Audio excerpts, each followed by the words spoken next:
membros da Assembleia, também ao staff que nos tem dado o apoio nestas palavras que vamos agora referir. Este tema, militares liberais agraciados com a toponímia da cidade do Porto, nasceu há cerca de um ano e meio, quando eu e o engenheiro Pedro Lacerda fizemos esta obra que já foi publicada em 2018, sobre o conde de Campanhã, Baltasar de Almeida Pimentel, ajudante de campo de Dom Fernando, de Dom Pedro e também de Augusto, um herói do Cerco de Porto. E nesta dimensão temos muito gosto em ofertar ao Centro de Investigação mais uma obra para os leitores e para a memória futura. Os nossos agradecimentos e reconhecimentos.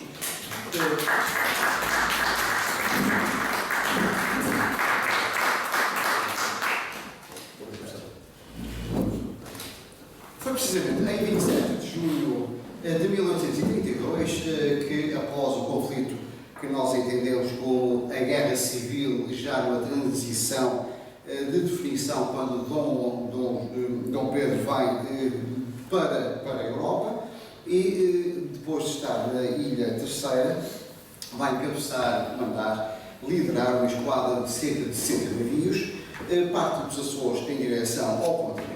Efetivamente, hoje sabemos, pelo diário que Baltasar de Almeida Pimentel, na altura quartel-mestre-general, vai na reunião do Estado-Maior, e quando vinham os embarcados, é por intervenção, Baltasar, em que o Exército Libertador vai desembarcar naquilo que se chama a área do Minho.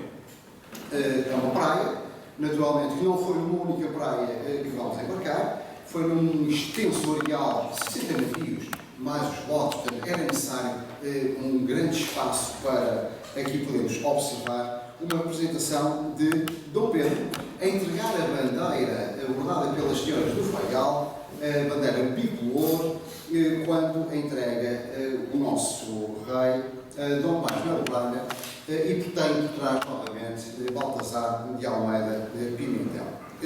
E dentro deste princípio, a aclamação do povo, sabemos hoje que não terá sido com tanto entusiasmo como esta representação que se encontra espalhada diversas vezes em território nacional, no monumento e questa a Dom Pedro IV, mas o que sabemos é da entrada do Exército Libertador a 9 de julho de 1832. E é neste sentido que uma força de cerca de 7.500 homens, liderados pelo próprio monarca, vão entrar no Porto. Numa primeira fase, a cidade não está muito adepta de mais convulsões sociais, políticas e da guerra, e vai se desenvolver logo, em 29 de setembro do ano já referido, um grande embate, será o primeiro grande embate que vai opor liberais contra liberalistas.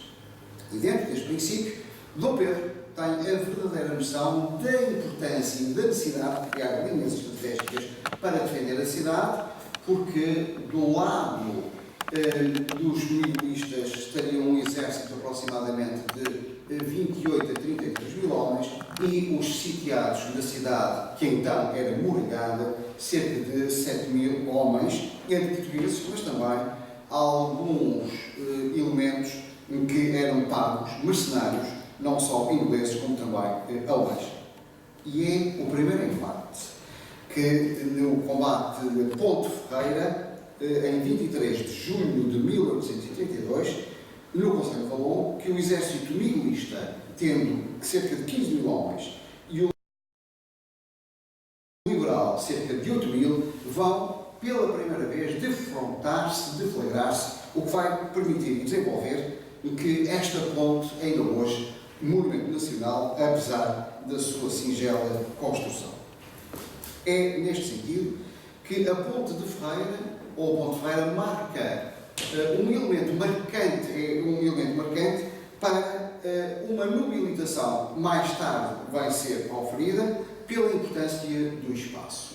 E dentro deste princípio também uma outra personagem, na altura era apenas major, já ajudante de campo de Dom Pedro IV, mais tarde como General Almeida Pimentel. E são estas personagens que vão integrar o Exército Libertador, que mais tarde vão ser militados precisamente com espaços geográficos da cidade do Porto. O Porto, com as suas linhas defensivas, nós poderemos observar uma cidade que então era muralhada e que dentro deste princípio, com esta planta coeva, encontramos uma linha, tudo que está a norte da linha encarnada é o exército miguelista, a cidade perfeitamente definida por esta linha azul, incluindo da margem esquerda a Serra do Pilar, e todo o resto era precisamente, estava interligado e subordinado ao poder miguelista. Muitos mais homens, melhor armados, diversas baterias, cavalos que estavam perfeitamente com boas forragens, e é dentro deste princípio, com esta marca, que nós poderemos antever então uma cidade pequena, onde estas linhas são necessárias para a sua própria defesa, com duas linhas inferiores, não fosse a primeira a ser quebrada, e o exército miguelista aqui muito bem definido através destas trincheiras, com pontos elevados, com baterias, não só do lado de Dom Miguel, como também do lado de Dom Pedro.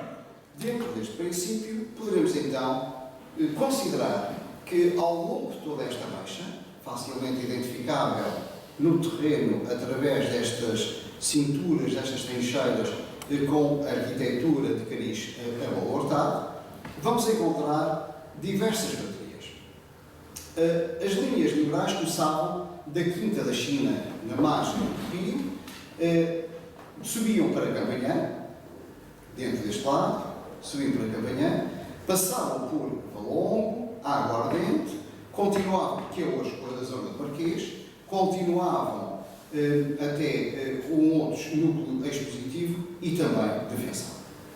E é dentro deste princípio que vamos encontrar algumas áreas que ainda hoje nós reconhecemos áreas de topónimos do qual foram atribuídos mais tarde, precisamente, aos militares liberais.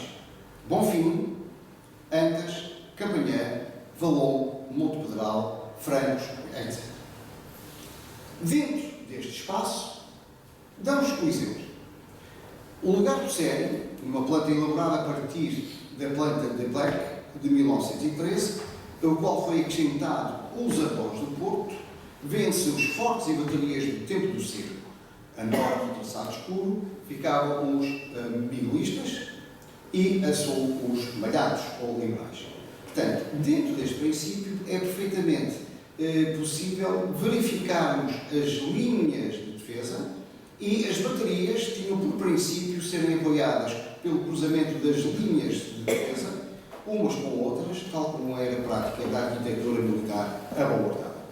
O caso de Monte Pedral, paradigmático, localizado num dos extremos do Porto, onde está a bateria em mesmo todos estes recortes permitia o cruzamento da linha de tiro no ponto mais elevado para a defesa, tal como a estratégia que anos antes do que Wellington utilizou nas linhas de torres. Eles cruzavam o fogo entre o ponto 1 com o lugar do cerro, portanto, em termos de peças de artilharia, que depois eram apoiados por ar. E dentro deste princípio vamos encontrar precisamente que é nestes pontos estratégicos que se vão desenvolver diversas batalhas, nomeadamente a Batalha de Monte Pedral, a Batalha de Belas-Pau, em Campanhã, a defesa das Antas, entre muitos outros. Para termos uma ideia, se no passado estes espaços estavam perfeitamente despovoados, hoje o mesmo núcleo que vimos há pouco de Monte Pedral está perfeitamente rodeado de uma série de casas. Assim sendo, estes militares que estavam à frente destas baterias vão mais tarde serem titulados com o local onde desempenharam diversas funções para a contenção e a defesa estratégica destas mesmas linhas, onde, por exemplo, quase todos ascenderam a tenentes generais. É o caso de José Batista da Silva Lopes, primeiro barão de Monte Pedral e fundador do Museu de Artilharia, atual Museu Militar de Lisboa. Mas também, o exemplo que iremos apresentar do ponto de campanha, onde o engenheiro Correio Lacerda vai, em pormenor, desenvolver este tema, veja-se que a Batalha de Goelas de Pau, em Campanhã, foi marcante, e foi aqui que Baltasar de Almeida Pimentel, ajudante de campo de Dom Pedro, vai sofrer algum ferimento e mais tarde titulado com o título de Conde de Campanhã, Barão e Visconde e Conde de Campanhã. Em tom de graça, não faria sentido, um dia mais tarde, ser apresentado como Barão de Goelas de Pau, ou mesmo Conde de Goelas de Pau. Assim, é um local estratégico, mas poderíamos aqui perceber a importância destes militares, que não foram grande parte, exceto Saldanha e Terceira, no militares praticamente mal começa o desembarque, ou mesmo antes, do Exército Libertador, mas a maior parte deles são reconhecidos mais tarde.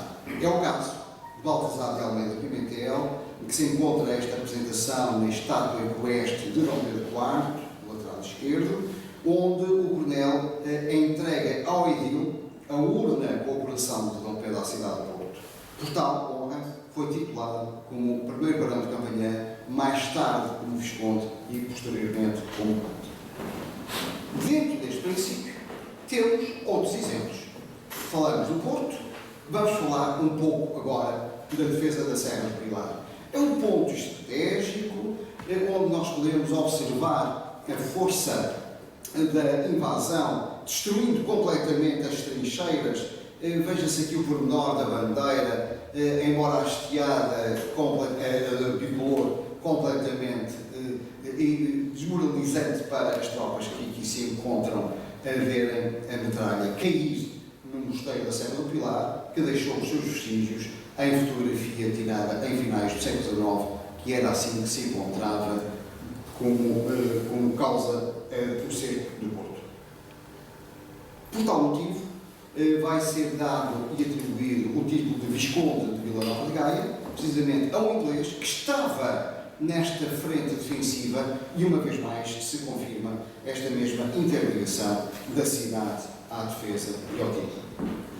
Um caso paradigmático é também do alto da bandeira, muito próximo da atual Câmara Municipal de Vila Nova de Gaia, e onde, para contextualização, a Serra do Pilar está neste ponto, subindo a avenida, e é aqui, o alto da bandeira, ou o alto global da bandeira, que vamos encontrar um momento marcante quando Sá Nogueira vai combater um ímpeto por parte dos absolutistas, motivo pelo qual lhe vai ser ferido num braço, que lhe vai ter de ser amputado e do qual esta litografia é o reconhecimento pelo qual ainda hoje nós o visualizamos. Não deixa de ser pertinente que a grande parte destes títulos advém do período liberal, hoje praticamente despercebidos, mas que marcam um período da nossa história, um motivo de mudança e onde Sá da Bandeira, que nasceu e faleceu em Lisboa, mas que quis ser sepultado na sua terra natal, é um bom exemplo marquês de Sá da Bandeira em alusão ao período das guerras liberais. Passo a palavra ao engenheiro Correio Lacerda. Os agradecimentos ao Centro de Investigação professor Dr. Joaquim Veríssimo Serrão, na pessoa do seu professor Dr. Martinho Vicente Rodrigues. Minhas senhoras, meus senhores, Marquês de Sá da Bandeira. Muito se escreveu sobre este ilustre herói escalabilitano. Distinguiu-se pela sua bravura nas batalhas da Guerra Peninsular desde 1810 e na Batalha de 13 de março de 1814, em França, ficou gravemente ferido e foi dado como morto na estrada. Um soldado francês levou-o para casa de duas senhoras que o trataram com tanta caridade que Sá de Nogueira ficou-lhes muito conhecido para toda a vida. A seguir, pediu licença para estudos, tendo-se matriculado em maio de 1816 na Academia de Fortificação, Artilharia e Desenho e frequentou também os estudos matemáticos. Matriculou-se em Coimbra, em Matemática e Filosofia, e foi um estudante tão aplicado que mereceu diversas distinções do diretor da Escola do Exército. Frequentou a Universidade de Paris, o Museu da História Natural e ainda em Londres. Durante o centro de Porto, perdeu, como disse o professor Joaquim Borges, o braço direito no alto da bandeira, que lhe valeu o topónimo do título aristocrático. Assumiu diversas pastas ministeriais e foi por 5 vezes Presidente do Conselho de Ministros, além de Presidente interino do Conselho de Ministros, em substituição do Duque de Loureiro. Em sua homenagem, a cidade de Lubango, em Angola, chamou-se Sá da Bandeira durante os tempos de Portugal Ocupante. O Conde das Antas, Francisco Xavier da Silva Branco, distinguiu-se pela sua valentia no cerco de Porto, atacando com um bravo batalhão de caçadores número 5, que comandava a posição de Montes Antas, obrigando o inimigo a abandoná-la e repelindo os ataques sucessivos de forças contrárias que eram muito superiores. Tomou parte ativa nas lutas políticas e militares do reinado de Dona Maria II, batendo-se em Ruivães contra os marechais. Foi um dos principais chefes militares da Revolução Maria da Fonte. Esta fotografia é do cemitério dos Craveiros, que foi tirada pelo meu amigo João Cordeiro. Temos agora o Conde Bonfim. Desembarcou com o exército de Dom Pedro como capitão de uma companhia do batalhão de oficiais que chamava Batalhão Sagrado. Foi sempre considerado soldado valente, inteligente e perito na arte de guerra, tendo-se distinguido em diversos combates. Em Lisboa, foi ferido várias vezes, muito gravemente. Foi par do Rei, Presidente do Conselho de Ministros, Ministro e Secretário de Estado. Senador, eleito por vários círculos do continente do Reino e pelo povo. Foi um dos chefes militares da Revolução Maria da Fonte, ou Revolta do Minho, montado a uma revolta popular ocorrida na primavera de 1846, contra o governo cartista, presidido por António Bernardo da Costa Cabral. Resultou das tensões sociais existentes, exacerbadas pelo grande descontentamento popular gerado pelas novas leis de comportamento militar, por alterações fiscais e pela abolição de realizar enterros dentro das igrejas. O ponto que amanhã falarei mais desenvolvimento um pouquinho mais acima, mais abaixo. Temos agora o Visconde de Francos. No cerco de Porto distinguiu-se por ter conseguido resistir ao exército miguelista na posição de Francos, considerada o ponto mais fraco das linhas de Porto. O general Saldanha, ao relatar ao governo a forma por que o seu ajudante se comportara naquele dia, fez-lhe tão elevados elogios que o capitão Sola foi promovido ao posto de major.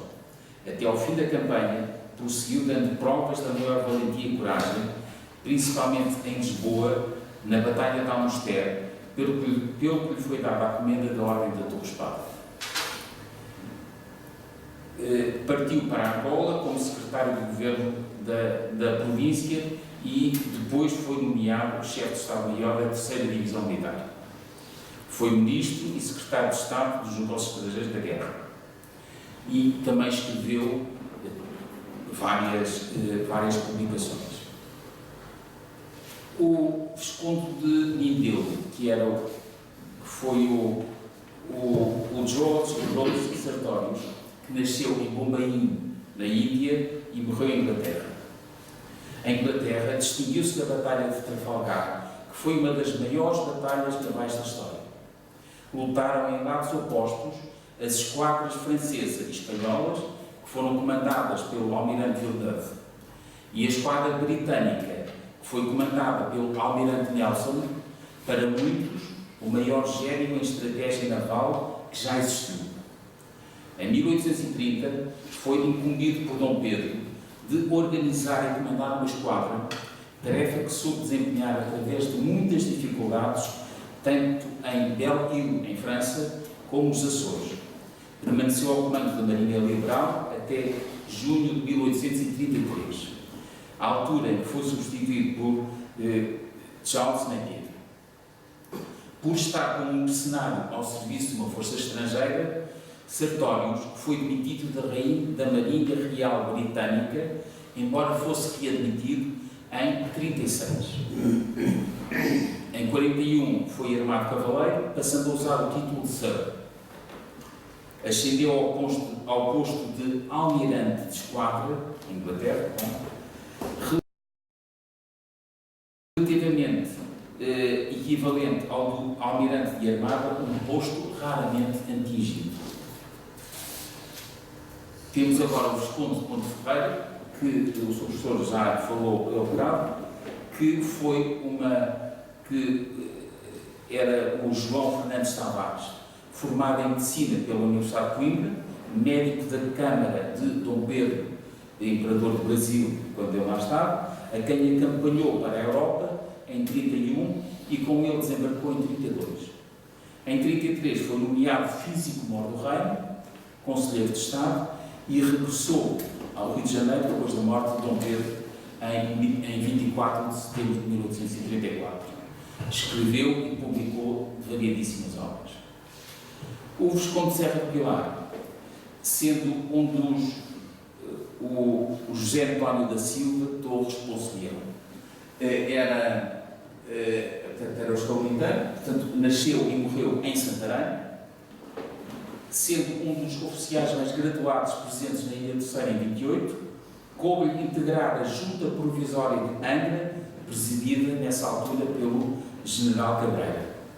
A vitória do lado liberal na Batalha de Pico de Celeiro, ocorrida em 5 de outubro de 28, foi comandada pelo Coronel Torres, que determinou o colapso final da resistência absolutista na Ilha Terceira, confinada a ações de guerrilha cuja frequência foi declinando nos meses seguintes.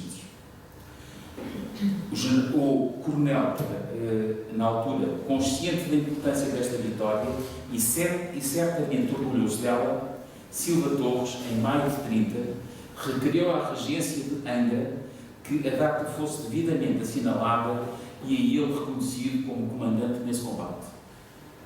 A regência satisfez do requerido, declarando o conselheiro José António da Silva Torres, coronel do Regimento de Cavalaria 8, como responsável pela vitória.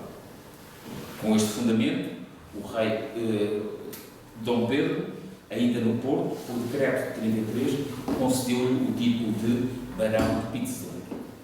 Durante o cerco do Porto, naquela que foi a sua ação militar mais famosa, distinguiu-se no comando da guarnição do Mosteiro de Pilar, como já referiu o Sr. Professor, que defendeu heroicamente do ataque do exército minguista durante o cerco do Porto e que lhe valeu, mais tarde, ser elevado a Visconde de Serra do Pilar.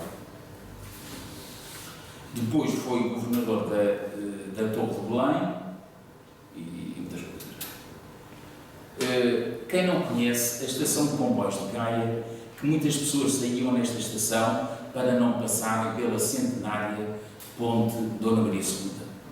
Então, a estação de comboios de Gaia chama-se Estação Ferroviária do General Torres, originalmente conhecida como apiadeiro da Rua do General Torres. A Rua General Torres é uma das principais artérias de Gaia, que vai da Avenida da República, que é cá em cima, é aquela grande que vai desde a ponta até e que atravessa a Gaia toda, até ao Rio Douro, e o General Torres é o nosso José António da Silva Torres Ponce de Leão, que nasceu e morreu aqui em Santarém. O Visconde de Valongo, Luís Pinto de Mendonça Arraes, foi tenente-geral do Conselho de Sua Majestade, vogal do Supremo Conselho de Justiça Militar, desembarcou com Dom Pedro IV na Praia de Mindelo, comandando o batalhão denominado Voluntários da Rainha, combatendo no cerco do Porto, nomeado prefeito da província ocidental dos Açores, governador civil e comandante de diversas divisões militares. O Visconde de Vila Nova de Gaia nasceu em Inglaterra e morreu aqui em Portugal, não sei, portanto, provavelmente no Porto, porque ele casou com uma senhora portuguesa. Foi tenente-general, comandou em fevereiro de 33 a terceira divisão do Exército Liberal e em agosto do mesmo ano o Exército tem operações no norte de Portugal. Vogal do Supremo Conselho de Justiça Militar e foi ainda governador das praças de Elvas e ainda das Armas do Alentejo. Barão do Candal, Manuel José Mendes Pacheco de Moraes. Em 33 foi promovido a coronel, nomeado comandante do Regimento de Infantaria número 6, unidade com a qual tomou parte da Batalha de Almoster, ganhando a Torres Parra, pela maneira como carregou o inimigo à frente do seu regimento. O título de primeiro Barão de Candal em sua vida foi concedido por Dona Maria II em recompensa dos relevantes serviços prestados à nação durante a Guerra Peninsular e a guerra que opôs os dois irmãos. Nomeado Governador-Geral do Estado da Índia, com a patente de Marechal de Campo, e morreu no exercício das suas funções de Governador-Geral da Índia. O Barão de Lordeu foi Tenente-General, Governador Militar da Ilha de Faial, do Castelo de São João da Foz, e comandou a linha de Lordeu, uma das linhas em que o professor falou. Administrador-Geral de Funchal, e comandou a 9ª Divisão Militar de Chaves. O Barão de Massavelos, que era o Joaquim Augusto Koch Schelling de Sousa, que foi coronel honorário do extinto Batalhão Nacional do Porto e presidiu durante variedíssimos anos a Associação Comercial do Porto, de 50 a 58 e de 86 a 92. Com a morte de Joaquim Augusto Koch, em 95, chegou ao fim mais de 200 anos consecutivos da ligação da família Koch à Casa de Vinho de Porto, que tinha o seu dono. Foi bem.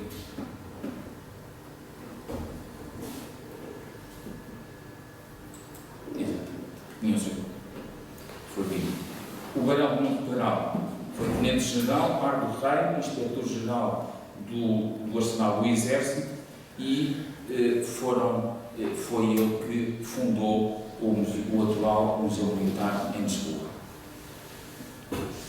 Agora vou falar de três titulados que não foram militares. Foi o Visconde das Devesas, António Joaquim Borges de Castro, foi senhor da Quinta das Devesas, deputado da Nação, presidente da Câmara de Vila Nova de Gaia e membro da Junta Distrital do Porto, abastado proprietário nas Devesas e em Vila Nova de Gaia. Outro titulado foi o Barão de Novogilde, herdeiro de uma grande fortuna de seus pais e avô, foi negociante da Praça do Porto.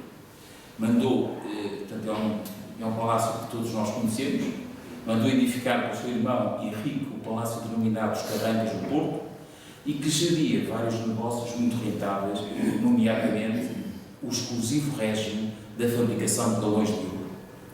Foi neste palácio, em 32, que se hospedou Dom Pedro, depois do desembarque no Mindelo, então reconhecido ao proprietário o título pelo apoio ao exército libertador durante o cerco do Porto. Por último, temos o Barão de Vilar, que também era um primo do outro do Koch, que era o Cristiano Nicolau Koch. Membro da Junta do Porto, foi nomeada por Dom Pedro em 28 de maio de 1828, em que publica o manifesto de Dom Pedro de apoio e legitimação dos direitos de Dom Pedro IV e de Dona Maria II, fidalgo da Casa Real, comendador da Ordem de Nossa Senhora da Conceição de Vila de Sousa. Isto aqui era a casa dele e isto aqui é uma casa que me é muito querida, porque eu fiz a infantil no Colégio Nossa Senhora de Lourdes, e este aqui é o Colégio Nossa Senhora de Lourdes, que era da primeira à quarta classe, e depois e eu andei na infantil, portanto, e a minha mãe eu depois fui para o Colégio dos Maristas, e a minha mãe levava às minhas irmãs e a mim, levava primeiro às minhas irmãs aqui a este colégio, e depois levava-me a mim aos Maristas. Lembro perfeitamente que era um dia 6, portanto, aqui, e nós gostávamos de ir. Este portão está aqui, portanto, estas são as aulas de Vanzeler e Koch, não, de Koch e Vanzeler, que era do filho, porque este senhor Koch casou com uma senhora Vanzeler, e o filho é que pôs aqui as aulas. Isto era este portão era mais pequeno, e agora vê-se perfeitamente que foi estes florões, suponho que sejam os mesmos, e está muito maior. Agora, temos aqui um quadro que eu vou pôr este um bocadinho maior, que vê-se, são os 14 militares liberais, não são os outros 3 os militares, isto é só os militares. Verifica-se que todos nasceram em Portugal. Há um que nasceu, que foi o Massarelos, o Stubbs, nasceu em Inglaterra, e o Sartórios, que era inglês, que nasceu em Bombay. Nasceram, e depois vê-se que eles seguiram, muitos deles, uma carreira política, em que foram morreram em Lisboa. E o Marquês de Sá da Bandeira morreu em Lisboa, mas está cá sepultado. Portanto, vês aqui que... E outra situação que é curiosa, que muitos deles foram solteiros de vida, não sei porquê, mas uma das razões poderá ser por serem militares, outra razão, mas muitos deles foram solteiros. Portanto, isto aqui vale a pena falar. A vida militar, quase todos estiveram no desembarque do Mindelo, muitos deles estiveram na Guerra Peninsular, tiveram todos, claro, no Cerco de Porto, foram condecorados com a Torre de Espada, que era uma condecoração muito importante, e tiveram uma patente elevada. Portanto, houve 2 generais de divisão, que foi Sá da Bandeira e o Campanheiro, os outros eram tenentes generais, que eu não percebo muito, mas era uma patente das mais elevadas. A vida política, vê-se que eles, apesar de serem militares, depois também resolveram enveredar pela vida política, em que foram deputados, 6 deles deputados, portanto, uma média de 40% ou 40%, ou 50%, ministros, presidente do Conselho de Ministros, e também foram pares do rei. E tiveram uma carreira bastante ativa politicamente, depois de terem deixado a sua vida militar. Agora, eu vou falar só um bocadinho sobre...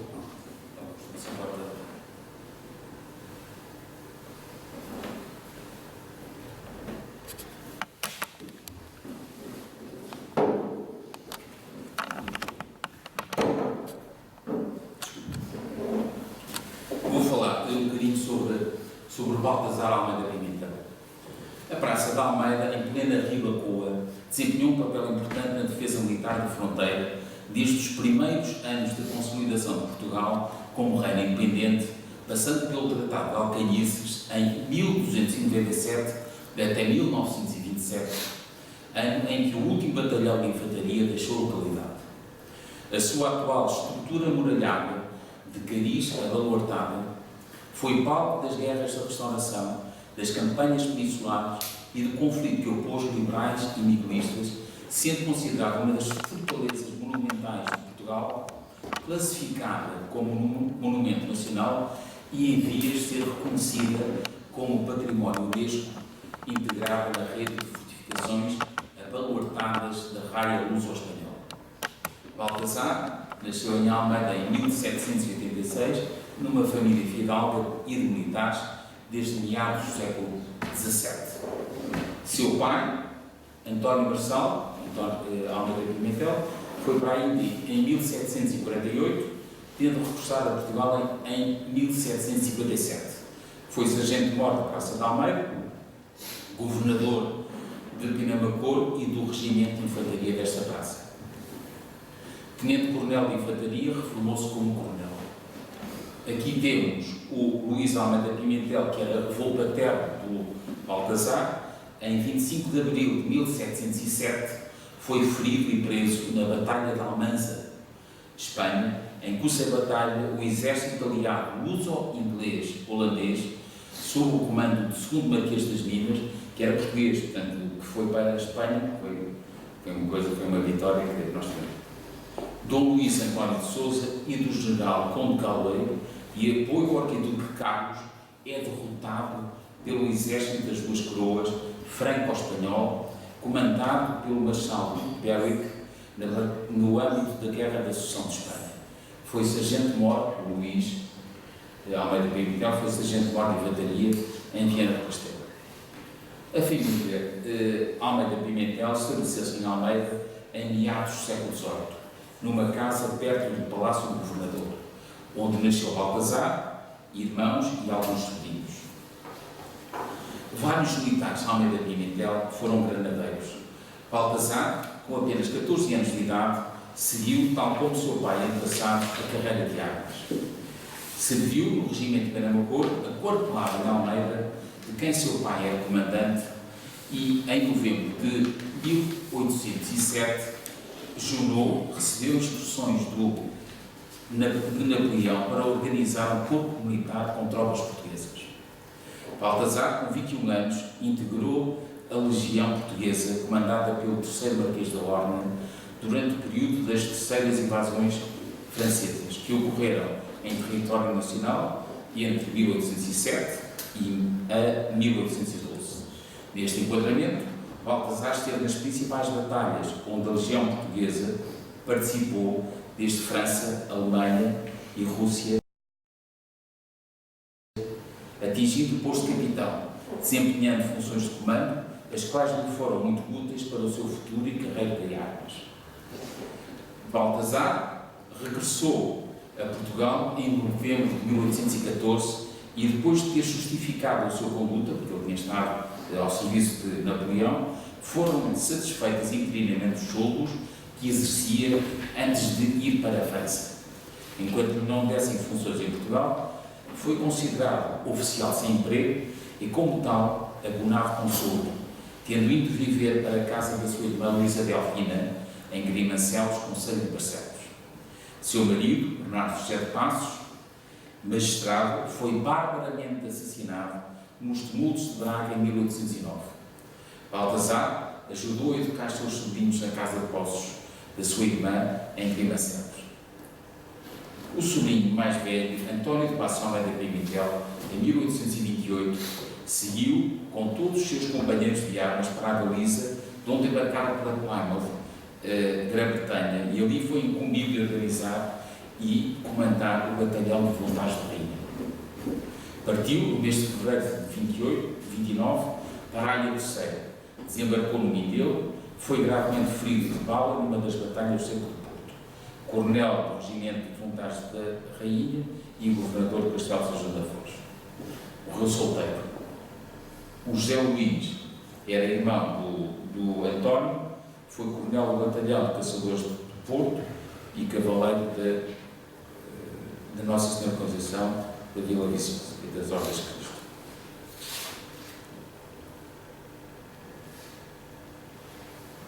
O Baltasar casou com uma sobrinha, filha dos anteriores, Bernardo José de Passos e Luísa Delfina de Madeu, e não tiveram filhos.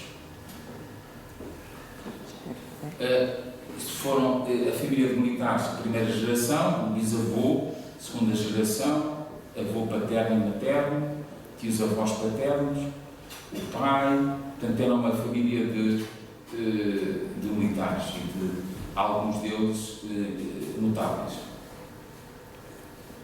Este aqui é a quinta geração, António de Passos, que era o anterior, e o resumo, temos aqui 17 pessoas e militares da família Almeida Pimentel. Em 1828, Dom Miguel, depois de regressar de Viena, tomou o trono português. Como consequência, milhares de liberais, fugindo da perseguição absolutista, abandonaram o país com destino ao estrangeiro, sobretudo para a Inglaterra e França. Londres apresentou-se como centro de difusão da propaganda política liberal. Em 2 de fevereiro de 29, foi o desembarque do Regimento de Montados da Rainha, da Ilha Terceira, e a partir dessa data foram desembarcando imigrados vindos de Inglaterra. Em 32, Dom Pedro chega à Ilha Terceira e assume a regência. Em 27 de junho de 32, foi a partida da expedição da Ilha de São Miguel rumo ao continente. Como referiu o professor Montinho Borges, portanto, foi por intermédio por influência do Pimentel que não foram desembarcar em Cascais, entre Cascais e a Ericeira, e foram para a praia de Mindelo.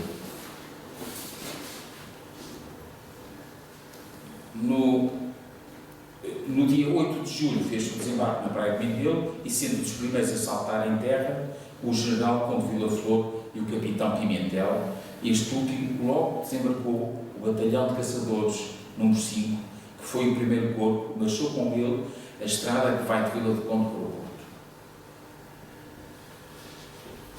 As tropas absolutistas de São Miguel deixaram a cidade, não oferecendo praticamente resistência à entrada do exército liberal.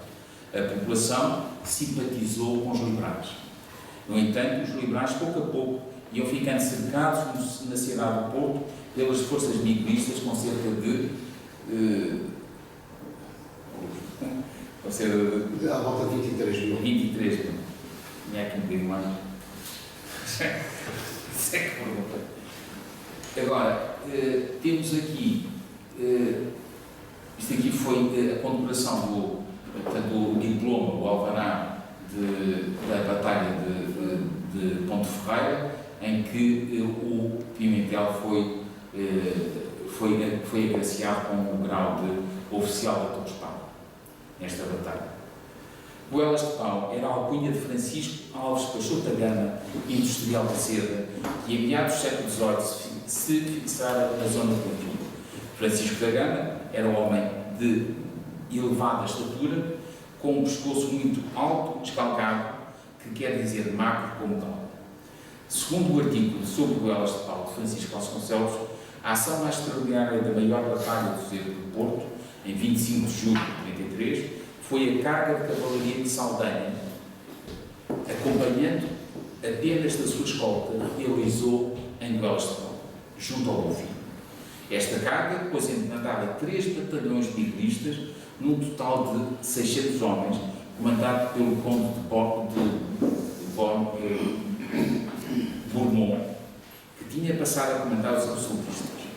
Bourmont, o único grande general que teve, Dom Miguel, que 3 anos antes tinha sido o conquistador da Argel, vinha acompanhado de um grupo de notáveis oficiais franceses e é rodeado de uma tal fama que pôs em pânico os liberais da cidade e deixou preocupado o próprio Dom Pedro.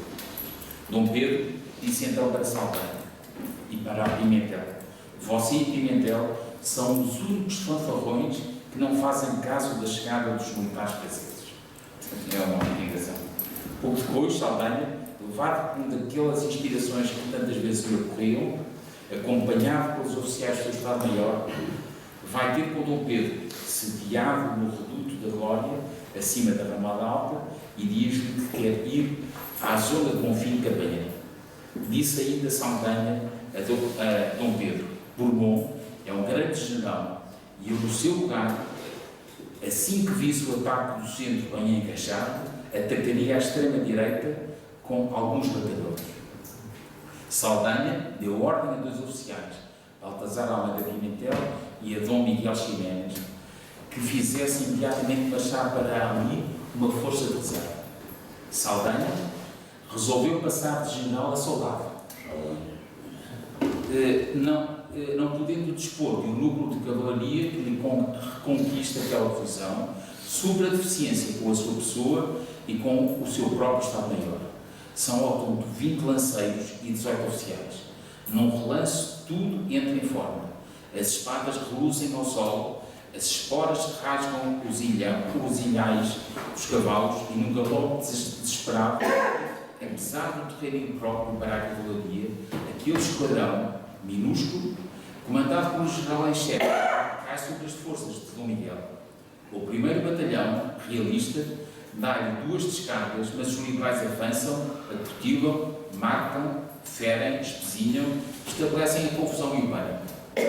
Fogem espavoridos os batalhões, sem acertarem a compreender que são tão poucos os que tamanhos danos causam.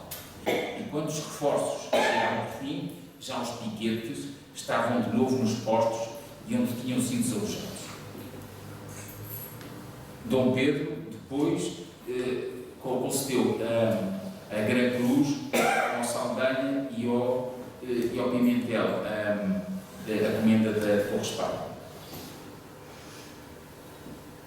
O lugar de campanha assume-se com memória ao centro do Porto, onde Baltazar teve uma ação contundente na defesa de locais-chave para a manutenção defensiva da cidade perante o armado exército niquilista.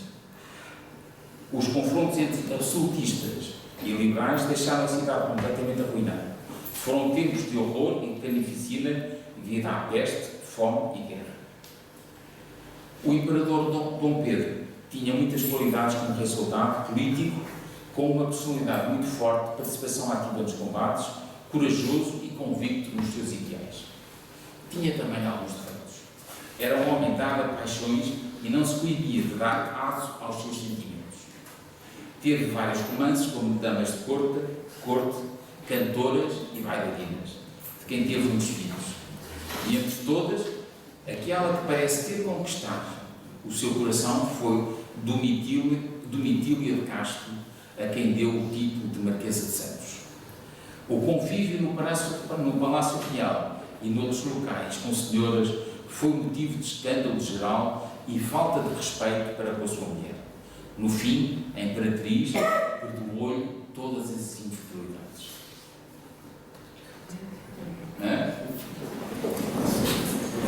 O coronel Baltazar, ajudante de Dom Pedro, foi por expressa vontade do referido monarca seu testamenteiro, juntamente com o pontificado. Já no leito, pediu a Pimentel, seu ajudante de campo e comandante efetivo de batalhão de caçadores número 5, de que o imperador era coronel honorário, que lhe fosse buscar um soldado desse batalhão para lhe exprimir toda a gratidão que sentia pelos heróicos serviços que os bravos soldados do cerco do Porto haviam prestado a ele pessoalmente e à causa da liberdade. O mais rapidamente que pôde, Pimentel voltou acompanhado por um soldado açoriano de 37 anos, o número 2082 da primeira companhia, que se chamava Manuel Pereira, que, a passos incertos, muito perturbado, seguia o seu comandante. Recostado nas almofadas da cama, Dom Pedro terá dito ao 82: vem cá, quero abraçar-te e agradecer-te os teus nobres serviços. Diz aos teus camaradas que sinto não poder apertá-los todos contra o meu coração, para lhes provar quanto os amo e me honro de haver combatido com eles para salvar a pátria. Manuel Pereira, por vácuo e trêmulo, chorava como uma criança. Era este. Portanto, Manuel Pereira está aqui. Curvado e trêmulo, chorava como uma criança. Parecia chumbado ao chão, sem poder mover-se. Foi preciso tirá-lo dali, levando-o pela mão, como se fosse um cego. Foi tal a comoção sofrida por este soldado que, por muito tempo, ficou a padecer de ataques nervosos. No leito da sua morte, aconselhou a filha que concedesse a liberdade a todos os presos políticos, sem exceção, e lhe recomendou a observância da carta como seu único porto de salvamento. Isto já foi visto pelo professor, portanto, queria só dizer que este monumento, embora não seja grandioso, é notável pelo seu equilíbrio, harmonia, relevos de perfeição e expressão, ótima composição dos motivos históricos, representando o desembarque do Mindelo e a entrega do coração de Dom Pedro. O coração foi doado à cidade, motivo pelo qual foi necessário que a Imperatriz resolvesse o dilema sobre o qual o local onde devia ficar o legado. Perguntou onde ia Dom Pedro assistir à missa dominical e a outros atos religiosos. Foi dito que era na igreja da Irmandade da Lapa. Então mandou a Imperatriz entregar o coração do Imperador, que depois de obter a devida autorização da Irmandade da Lapa, deveria ser depositado na igreja desta corporação. Dom Pedro V, é o que está aqui, que era irmão mais velho do Dom Luís, correspondia-se assiduamente com o seu querido tio Alberto, que era como eles se chamavam. O tio Alberto era o Alberto Saxe, que era casado com a Rainha Vitória. Como o tratava, casado com a Rainha Vitória, para lhe pedir conselhos e orientações. Eles correspondia-se semanalmente. Portanto, o Dom Pedro V pedia imensos conselhos ao tio Alberto dele. Dom Pedro V teve uma notável educação moral e intelectual, um homem notável. Era muito inteligente, disciplinado e muito amado pelos portugueses. Considerava o seu irmão mais novo, Dom Luís, com a alcunha familiar, o Lipipi, uma pessoa com uma educação literária miseravelmente inadequada, com natureza inconstante, muitas vezes obstinada, e educação naval completamente doenada. Eu gostava muito era um bando. Leio as palavras de Dom Pedro V, expressas na carta a seu tio Alberto, datada de 10 de abril de 1859, quanto da viagem marítima de Paris, em Inglaterra, que está expressa no livro do Roubarã de São Leitão. Diz assim o Dom Luís para o seu tio Alberto: tirei partido do momento atual por ter encontrado alguém que pudesse juntar-se a Lipipi e a quem posso confiar abertamente, na pessoa do general Visconde de Campanhã, um ajudante de campo do meu pai, um distinto e valente velho combatente, em quem a idade não faz desaparecer completamente os fervores da mocidade. Tem, quanto a mim, uma dupla vantagem. É capaz de tomar conta do séquito militar que anda à volta de Lipipi e do próprio Lipipi. Estou a dar instruções secretas e incitá-lo muito especialmente a guardá-las, tanto quanto possível, para si. Aqui pode estar o êxito completo da sua missão. Tudo depende a não estimular qualquer teimosia ou vaidade infantil. A ida de Dom Pedro V foi um sucesso, portanto, com a orientação da Rainha Vitória também, que pô-lo em sentido. São várias fotografias do Campanhã, as condecorações, aqui o cinete com as armas Almeida Pimentel, com a Conde de Coroa de Conde, Manto Pariato, e o pendente com a Grande Cruz da Torre Espada. A união formalizada desta conhecida e alongada relação de amor do Dom Fernando II com a Condessa Berta envolveu-se de um certo secretismo. Os jornais começaram a publicar notícias vagas sobre o casamento. Havia aquela relação entre o Dom Fernando e a Senhora Elisa. Diz o assento de casamento que se encontra no livro de registros de matrimónio de consciência no Patriarcado de Lisboa. Casamento realizado na capela privada do Palácio da Infanta Dona Isabel Maria, tia de Dona Maria II, em São Domingos de Benfica. Eles casaram-se em Domingos de Benfica, no dia 10 de julho de 69. Estando presente Sua Alteza Real, a Infanta Dona Isabel Maria, e como testemunhas o Sr. Manuel Correia de Sá, mordomo-mor do rei Dom Fernando, e o conde de Campanhã, camarista do rei Dom Fernando, assinado pelo conde de Campanhã e Manuel Correia de Sá. E depois a boda realizou-se com convidados restritos no Palácio das Necessidades. E o Campanhã foi sepultado no cemitério dos Prazeres. Foi o João Correio que tirou estas fotografias. Quem agradeço. Muito obrigado.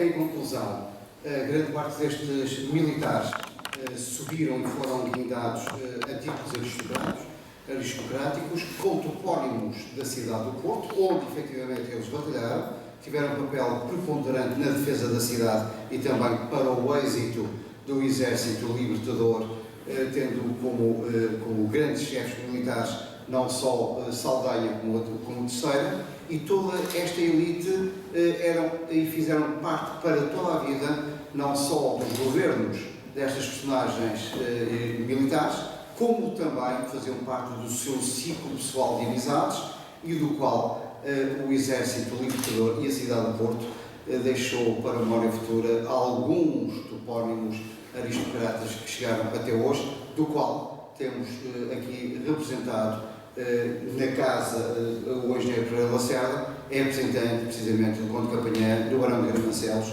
e nesta dimensão surgiu a obra que tivemos o gosto e o prazer de ofertar ao Centro de Estudos sobre o Conde de Campanhã, em memória dos heróis da cidade e do Centro do Porto.